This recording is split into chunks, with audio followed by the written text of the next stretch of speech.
doctor Juan Carlos Echeverry, exministro de Hacienda, expresidente de Ecopetrol, con su presentación de perspectivas para la economía colombiana.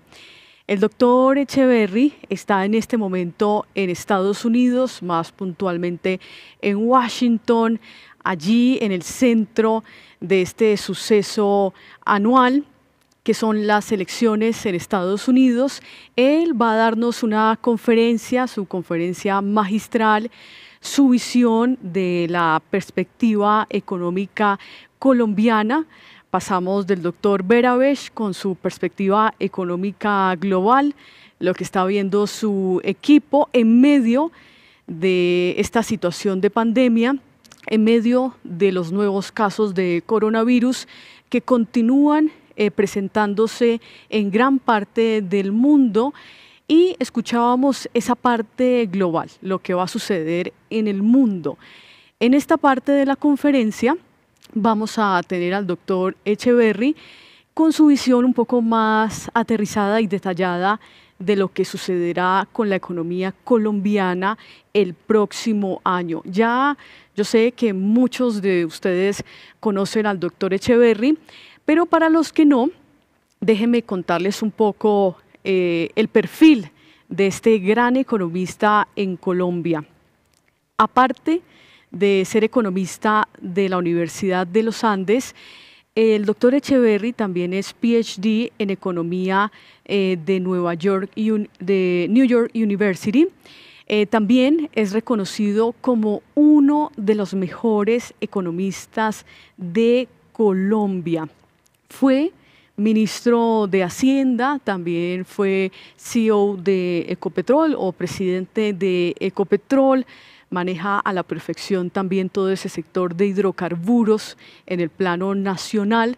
Muchos de ustedes conocen también el trabajo excelente que realizó en esta compañía, la más importante del país, los logros que también se trazó en un principio y hasta dónde logró llevar a la petrolera.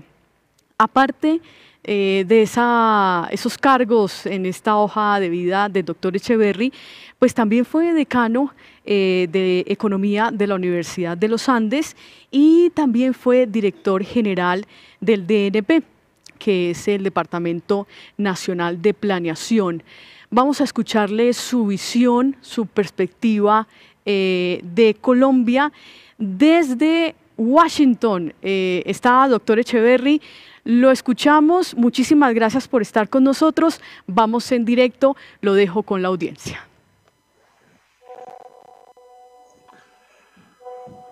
Buenas tardes, Juan Carlos Echeverry. Voy a hablar en inglés porque ha sido la lengua escogida por los organizadores para esta sección. Good afternoon, this is Juan Carlos Echeverry, and it's a pleasure. Es un placer y es un honor hablarles hoy en esta reunión de Da Vivienda Corredores. Vamos a hablar.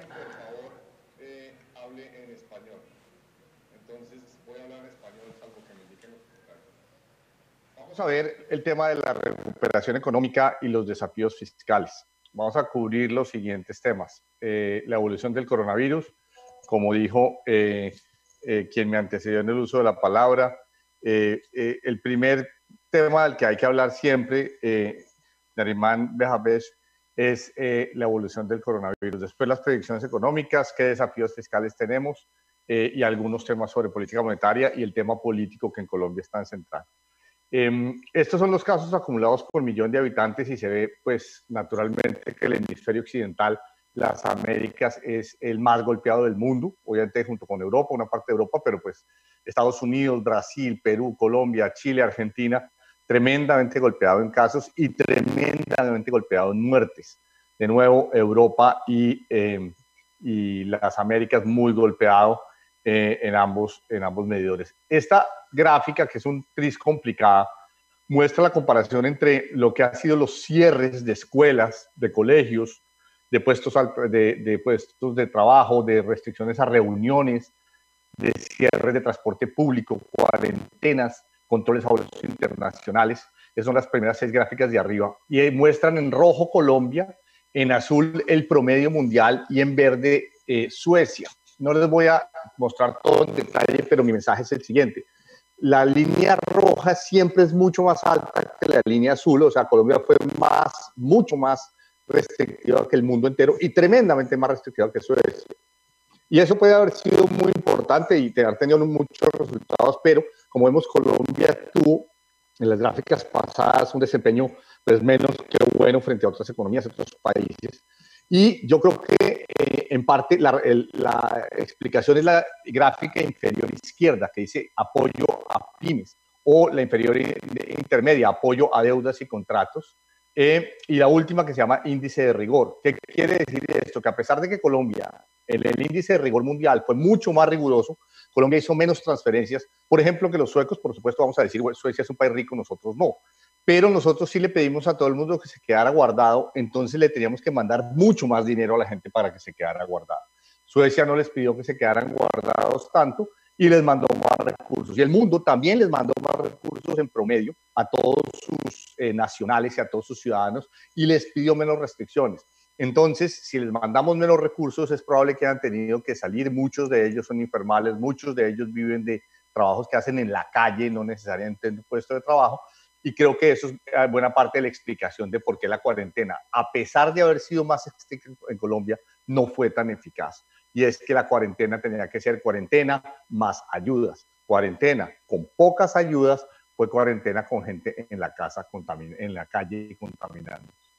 ¿Cómo ha evolucionado entonces la demanda de energía y la movilidad al trabajo después de o durante la cuarentena y ahora que ya nos dejaron volver a muchos a los sitios de trabajo, no a todos? Si ustedes ven la gráfica superior, la demanda de energía eléctrica con datos a 26 de octubre había vuelto prácticamente a donde estaba en diciembre, enero, febrero. De manera que volvimos no necesariamente a la época, a la mejor época justo antes de que la cuarentena empezara, pero ya estamos en niveles donde estábamos hace un año.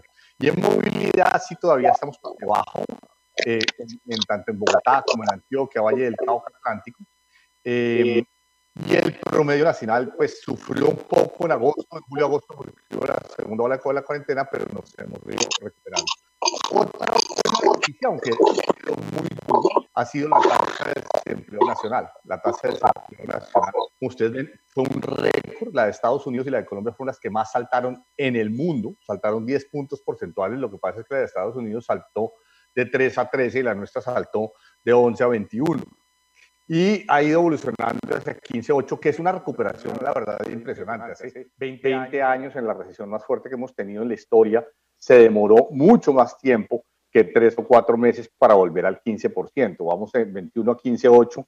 Yo debo decir que es una recuperación bastante buena y esperamos el gobierno y nosotros también, los analistas privados, Concept entre ellos, esperamos que acabar el año en niveles de 13% y ojalá el próximo año volver a niveles de 11%, lo cual, como decía el señor Veravés, va a ser que sea una recesión medianamente breve, si bien muy brutal, muy fuerte.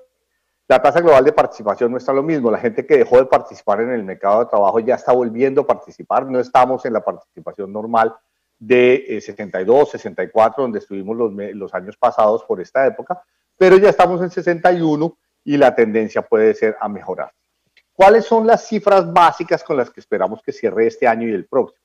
El crecimiento real, somos menos negativos que el Banco de la República, menos negativos que el Fondo Monetario Internacional. Nosotros tenemos 6.4, mientras que incluso el gobierno tiene más de 7, o menos de 7, perdón, 7 negativo. Y el próximo año tenemos 4.2, que es menos positivo que el Fondo Monetario Internacional. Y esto se explica simplemente pues, por un efecto base. Nuestro PIB cae menos este año y nuestra proyección obviamente salta menos el próximo año. El segundo punto es la tasa de inflación. Nosotros creemos que la inflación va a terminar este año en 1.8, el próximo año probablemente en 2.4, y que la tasa de intervención creemos que todavía puede haber una disminución de 25 puntos básicos, aunque pues, han sido divididas las últimas decisiones, o que se quedan en 1.75 y el próximo año se quedarían a lo largo de esa senda tratando de enviar una señal clara del 1.75 o 1.5 si es que allá llegan, y terminarían en el rango 1.5-1.2 al final del 2021. La tasa de cambio promedio se ha estabilizado en un nivel de 3.600 a 3.800 y creemos que se va a mantener en ese rango en los próximos 12-15 meses. Por su parte, el gobierno central esperaríamos que termine con un déficit de 8,5 este año y de 5,5 el próximo, que de todos modos es una recuperación, es una consolidación importante. Claro, el próximo año con mayor crecimiento del PIB, el déficit cae, no solo porque haya alguna restricción fiscal, sino porque el PIB, el denominador, crece. Y lo mismo sucede en la deuda bruta del gobierno central. Básicamente la caída de 65 a 60 viene por un efecto de crecimiento en el PIB, de nuevo un efecto denominador. Y finalmente el déficit de cuenta corriente que le preocupa a mucha gente, a mí me preocupa un poco menos, es un déficit tradicional para Colombia, solíamos tener unas exportaciones que reaccionaban más a la tasa de cambio, las exportaciones dejaron de reaccionar tanto a la tasa de cambio desde que el Banco de la República nos acostumbró a que tendríamos que ser el país con una de las tasas de cambio más volátiles del mundo.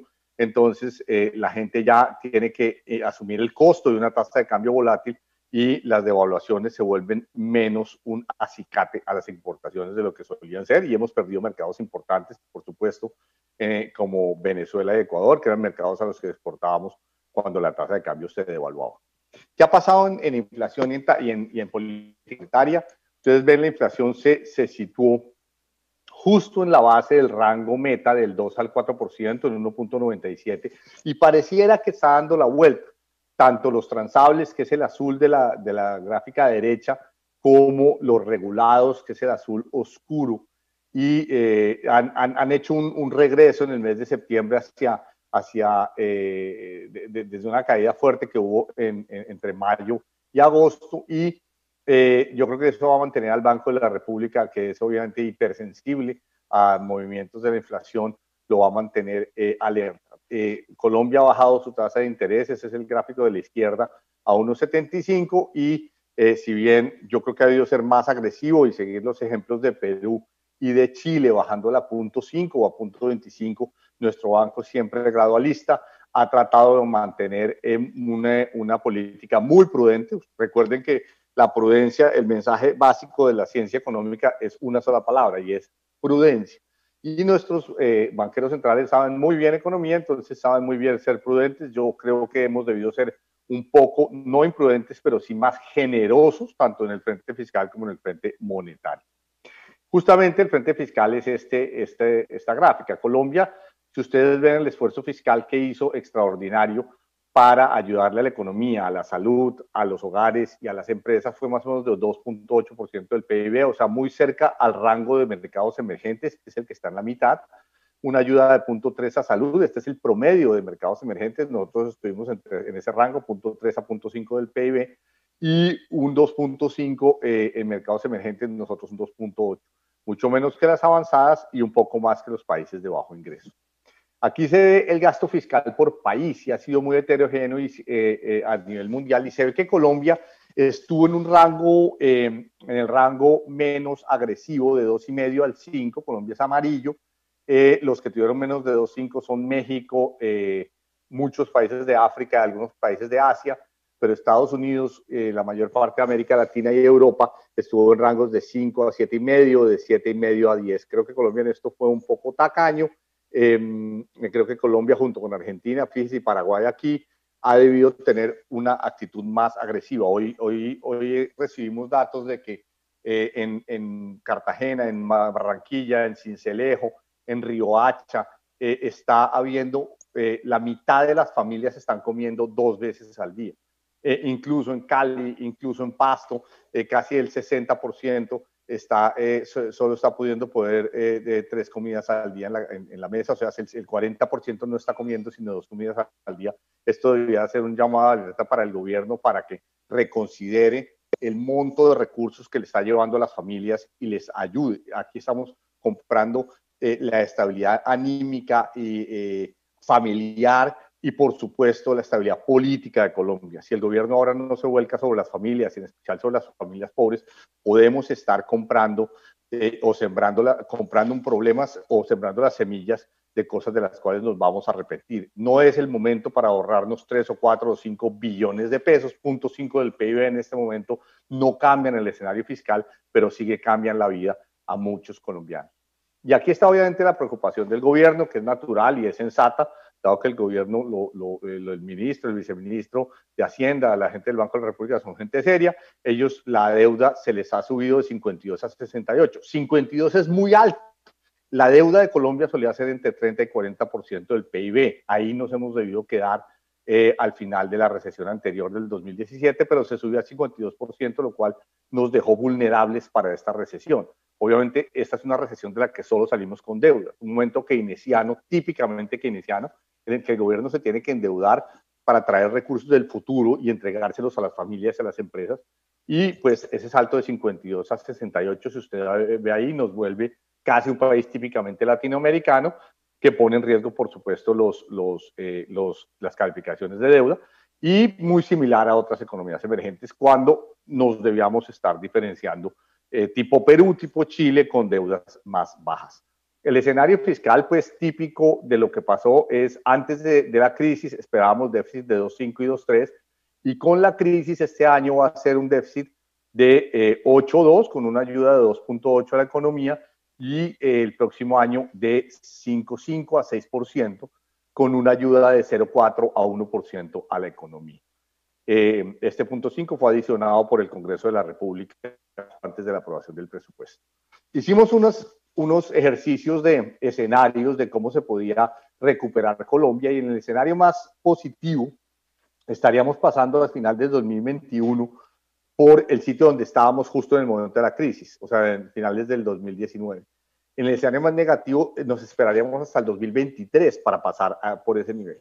Y en el escenario más positivo nos demoraríamos unos 6 u 8 años para volver a la senda a la que iba Colombia creciendo si no hubiera habido COVID. Esto les muestra la profundidad del COVID, primero, y segundo, la necesidad de que hagamos muchas cosas bien para poder encauzarnos en la ruta verde. Ahí tenemos que tener un gobierno más eficiente, más ético, que cobre mejor los impuestos, pero que no cobre tantos impuestos, sino que gaste mejor lo que está haciendo, que los 330 billones de pesos de presupuesto tienen que alcanzar para gobernar gastados bien eficientemente. Y tenemos para el efecto entonces dos escenarios: el escenario fiscal del gobierno, que es el azul, que es un escenario desde nuestro punto de vista muy exigente y muy optimista, porque si ustedes ven el escenario azul, el déficit fiscal pasa de 8.2 en el 2020 a 2.5 en 2022 para cumplir con la regla fiscal. Creemos que ese escenario, que exige una reforma tributaria de 2 puntos del PIB y privatizaciones por cerca de 1,5 del PIB en estos 2 años, es irrealizable. ¿Qué tendría que hacer? Se tiene que pasar una ley fiscal, una ley de la reforma de la regla fiscal y cambiar la regla fiscal. Eso ya está. Yo me dediqué hace una semana a socializar estos escenarios, se los mostré a toda la gente de Wall Street. Me reuní con, no sé, más de 50 personas durante una semana en una reunión tras otra, y yo les puedo contar que la recepción de Wall Street fue: la línea roja es completamente admisible. Esta es la línea, esta es absolutamente mejor que América Latina, que el resto de los países de América Latina, y la línea azul no es creíble. Y lo fundamental para un programa fiscal y para una regla fiscal es que sea creíble. ¿Qué necesita uno para que algo sea creíble? Uno necesita dos cosas: subprometer y sobrecumplir. Cuando uno plantea un escenario que no es creíble, lo que uno hace es sobreprometer y después subcumplir. Y eso es un calvario. Y se lo digo yo porque yo estuve en la recesión de hace 20 años donde aprendimos eso, y me he acostumbrado a que uno debe subprometer y sobrecumplir. El ingreso tributario, fíjense la gráfica de la derecha, implica un salto del 13.5 al 16.1. Esto sería indeseable porque sería sacarnos de los bolsillos a las empresas y a los hogares, y sobre todo a los hogares profesionales de clase media, pues de clase media alta y de clase alta, en un momento en que todo el mundo está saliendo de una crisis tremenda y está teniendo problemas de empleo y está teniendo problemas de pagar sus deudas, sacarle 20 billones de pesos del bolsillo a las empresas y a las familias, que sería improcedente. Nosotros, la línea roja implica sacarle solamente 1 punto del PIB, 10 billones de pesos, y en el siguiente año hacer otra reforma y otra reforma en el siguiente, de manera que sea gradual, acompañando la ruta de recuperación de la economía. La línea verde es una ruta en la cual el gobierno es mucho mejor de lo que es, se comporta bien, invierte bien y puede, de hecho, invertir más de lo que tiene contemplado incluso la línea roja, que es lo que tenemos en esta gráfica. En esta gráfica miremos primero la de la derecha. La roja es lo que plantea el gobierno, que es una disminución en gasto. El gasto a raíz del COVID estaría saltando de 14 puntos del PIB a 15,8, que es un salto muy grande en gastos de funcionamiento, de operación, de OPEX. Y el gobierno contempla que pasaría de 15,8 en 2021 a 14,8 en 2025. Nosotros planteamos, pero fíjese la senda de la inversión para el gobierno. Pasa de 1,9 en 2020 a 1 en el 2023. Ese 1 es prácticamente vigencias futuras. Ese 1 es gastar lo que otros gobiernos anteriores, es decirle, al siguiente gobierno colombiano usted solo va a poder invertir lo que otros gobiernos en vigencias futuras, en proyectos plurianuales como el Metro de Bogotá, como inversiones en diferentes frentes de infraestructura, ya dejaron comprometidos. O sea, es un gobierno el que no tiene ningún espacio de inversión. Por eso creemos que tiene que haber una recomposición de OPEX a CAPEX, que es la línea roja, en donde usted por lo menos sube el gasto de inversión a 1,3 y todavía más con un gobierno que pueda eficientemente generar una mayor inversión de 1,8, 1,6, 2,1, que es el promedio de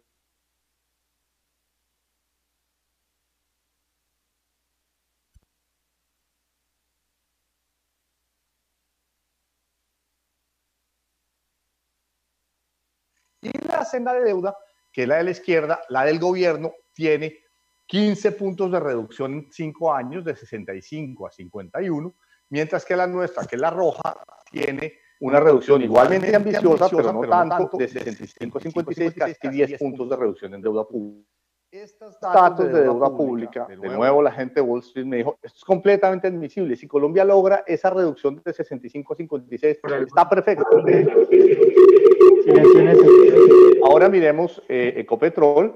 Ecopetrol pues va a hablar hoy Felipe Bayón aquí en este escenario, de manera que no necesito explayarme, pero tuvo un fenómeno muy duro en los trimestres primero y segundo. Los bloquecitos amarillos muestran cómo se redujeron las utilidades.